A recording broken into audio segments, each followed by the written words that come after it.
ஆண்டவரும் இரட்சகருமாக இயேசு கிறிஸ்துவின் இனிய நாமத்தில் யாவருக்கும் அன்பின் வாழ்த்துக்களை தெரிவித்துக் கொள்கிறேன். அருமையான தேவ பிள்ளைகளே, new day new hope daily devotion மூலமாய் இந்த நாளில் கூட உங்களை சந்திப்பதில் நான் மிகுந்த மகிழ்ச்சி அடைகிறேன். அல்லேலூயா. இன்றைக்கு கூட கர்த்தர் நமக்கு கொடுக்கிற வார்த்தை என்ன? லூக்கா எழுதின சுவிசேஷம் 7ஆம் அதிகாரம் 48வது வசனத்தை கூட வாசிக்க கேட்போம். அவளை நோக்கி உன் பாவங்கள் மன்னிக்கப்பட்டது என்றார். ஆமென், அல்லேலூயா. இதே பிள்ளைகளே, இன்றைக்கு ஒரு அற்புதமான சம்பவத்தை கர்த்தர் நமக்கு காண்பிக்க விரும்புகிறார். இங்கே ஒரு பாவியான ஸ்திரீயை பார்த்து ஆண்டவர் சொல்கிறாரு, உன் பாவங்கள் மன்னிக்கப்பட்டது. அல்லேலூயா. தெய்வ பிள்ளைகளே, பாவ மன்னிப்பு தானே மிக மிக விலையேற பெற்றது. இன்றைக்கி பாவத்தோடு நீங்கள் வாழ முடியாதல்லவா? பாவிகளை ரட்சிக்க தான் இயேசு கிறிஸ்து உலகத்துக்கு வந்தார் அல்லவா? இந்த சுவிசேஷையே, இதனுடைய வார்த்தைகளையே, சபையே, எல்லாவற்றுக்கும் ஒரு ஒட்டுமொத்த காரணம் இருக்குமானா, இந்த பாவத்திலிருந்து விடுவிக்கிற இயேசு இருக்கிறார் என்பதை இந்த சுவிசேஷத்தை அறிவிப்பதற்காக தான் அல்லவா? இங்கே ஒரு அற்புதமான சம்பவத்தை பார்க்கிறோம். அந்த பரிசேயன் சீமோன் என்றவர் அவர் வீட்டுக்கு ஆண்டரை வருந்தி அழைப்பார். அதை 7:36 கூட நம்ம வாசிக்க கேட்போம். பரிசேயரில் ஒருவன் தன் உடனே போஜனம் பண்ண வேண்டும் என்று அவரை வேண்டிக் கொண்டான். அவர் அந்த பரிசேயனுடைய வீட்டில் பிரவேசித்து பந்தி இருந்தார். ஆமென். இப்போ பந்தி இருக்கிற சமயத்தில் ஒரு காரியம் நடக்குது. நீங்கள் அங்கே ஒரு பாவியான ஸ்திரீ என்ன பண்ணனா, அவர் விலை மதிக்க முடியாத விலையேற பெற்ற பரிமள தைலத்தை அவர் உடைச்சி ஊற்றி என்ன செய்யறனாக்கா, அவர் பாதத்தை முத்தமிட்டு தன் தலைமயிரால் துடைக்கிறார்.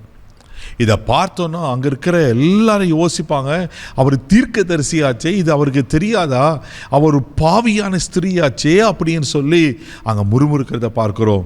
தெய்வ பிள்ளைல, அப்போ தான் இயேசு சொல்லுவார், சீமோனே, நான் உன் வீட்டுக்கு வந்தேன், நீ என் கால்களை கழுவு தண்ணி கொடுக்கல, நான் உன் வீட்டில் இருந்தேன், நீ என்னை முத்தமிடல, ஆனால் இவன் வந்ததுலேருந்து தன் கண்ணீரினால் என்ன பண்ணனாக்கா, அவர் தன்னுடைய கால்களை பாதத்தை கழுவி கொண்டிருக்கிறார், ஓயாமல் முத்த கொண்டிருக்கிறாளே அப்படின்னு சொல்லி அவள் பாவியான ஸ்திரீ நீ இயேசுக்கு தெரியும்.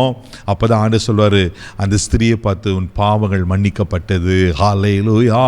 தெய்வ பிள்ளைகள், எத்தனை பெரிய காரியம் பாருங்க.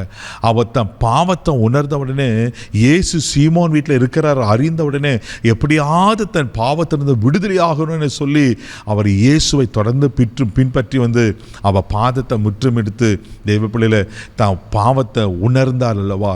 இன்னைக்கு நீங்களும் நானும், ஆமேன், நாம் உணர்வுள்ள இருதயத்தை வேணும் என்று கர்த்தர் விரும்புகிறார். தெய்வ பிள்ளையில, தன் பாவங்களை மறைக்கிறவன் வாழ்வடைய மாட்டானா, அவைகள் அறிக்கை செய்து விட்டு விடுகிறவனே இரக்கம் பெறுவான். பாருங்க, அந்த ஸ்திரீ உடனே சொல்லத்தான் இருதயத்தை உடைச்சி ஊற்றுனா. அது ஒருவேளை பெரிய ஒரு காஸ்ட்லியான ஒரு பெர்ஃப்யூமாக இருக்கலாம், ஆனால் அதை பொருட்படுத்தாமல் ஆண்டவர் பாதத்தில் உடைச்சி ஊற்றி தண்ணி, அதை எதுக்கு ஒப்புமையாக இருக்குனாக்கா, தண்ணியே முழுவதும் அர்ப்பணிக்கிறா. ஆண்டவரே, நான் பாவியான ஸ்திரீ தான், உலகத்தால் புறக்கணிக்கப்பட்டவன், உலகத்தால் அங்கீகரிக்கப்படாதது தான், நான் பாவியான ஸ்திரீ தான், ஆனால் நான் உங்கள் சமூகத்துக்கு வந்திருக்கிறேன் ஆண்டவர், நீங்கள் என்னை ஏற்றுக்கொள்ளணும் அப்படின்னு அர்ப்பணித்த போது சூழ்நிலையை பார்த்து ஆண்டவர் அவர் பாவத்திலிருந்து மன்னிக்கிறார் அல்லவா? அங்கே வசனம் அழகாக சொல்லப்பட்டிருக்கோம், உன் பாவங்கள் மன்னிக்கப்பட்டது. இந்த மன்னிப்பு நிச்சயத்தோடு நீங்களும் என்ன காணப்படுகிறோமா? இதேபோல் இயேசு சீக்கிரத்தில் வரப்போகிறார். அவர் எப்போ வருவாருன்னு தெரியாது, ஆனால் நீங்களும் ஆயத்தமாக இருக்கணும். பாருங்கள், அந்த புத்தியுள்ள கன்னிகைகள் ஆயத்தத்தோடு இந்த நாள் தான் மணவாளன் வந்தபோது மணவாளனோடு எடுத்துக்கொள்ளப்பட்டாங்க. ஆனால் புத்தி இல்லாதவர்கள், ஆயத்தம் இல்லாதனால, அந்த எண்ணெய் அவர்களுக்கு போதுமான இல்லாததுனால அங்கே வாங்கி வைக்கிற போகும்போது மணவாளன் ஆமேன் கதவை அடைச்சிட்டார் அல்லவா? புத்தியுள்ள கன்னிகளை போல் ஆயத்தமாக இருக்கும்போது தேவ பிள்ளையில இயேசு வரும்போது நீங்களும் நான் பரலோகத்துக்கு எடுத்துக்கொள்ளப்படுவோம். இன்றைக்கி இந்த பாவ மன்னிப்பின் நிச்சயத்தை பெற்றுக்கொள்ள வேண்டியது அவசியமாக இருக்கிறது. வேதத்தில் எத்தனை சம்பவங்களை பார்க்குறோம். பாவியான மனுஷன் சகேயுக்கு கர்த்தர் ஆமேன் ரட்சிப்பை கொடுத்தார் அல்லவா? இன்றைக்கி உங்களுக்கும் எனக்கும் அந்த ரட்சிப்பை கொடுக்க ஆயத்தமாக இருக்கிறாரு. ஆமேன். கண்களை மூடி நம்ம ஜெபிக்கலாம். அன்பு தகப்பனே, உமக்கு நன்றி சொல்லி உம்மை துதிக்கிறோம், உம்மை ஸ்தோத்திரம் ஆண்டவரே. பாவிகளை ரட்சிக்க கிறிஸ்து இயேசு உலகத்துக்கு வந்தார் என்ற வார்த்தையின்படி அந்த பாவியான ஸ்திரீக்கு ஆண்டவரே உமக்கு ஸ்தோத்திரம் ஆண்டவரே. அவருடைய அர்ப்பணிப்பை பார்த்து ஆண்டவரின் பாவங்கள் மன்னிக்கப்பட்டதுன்னு சொன்னது போல நாங்களும் ஒருவேளை பாவத்தில் இருப்போம்னா எங்களை மன்னித்து சுத்திகரிக்கும்படியா, பரிசுத்தப்படுத்தும்படியா ஜெபிக்கிறோம் ஆண்டவரே. நாங்களும் முழுவதுமாக அர்ப்பணிக்கப்பட்ட ஒரு வாழ்க்கையை வாழ உதவிச்சு நாள் முழுதும் கரம் எடுத்து நடத்தும் கிருபைக்கு ஒப்பு கொடுக்கிறேன் இயேசுவின் மூலம் ஜெபம் பிதாவே, ஆமென். பாவத்தை அறிக்கை செய்து மன்னிப்பை பெற்றுக்கொள்ளுங்க. God bless you.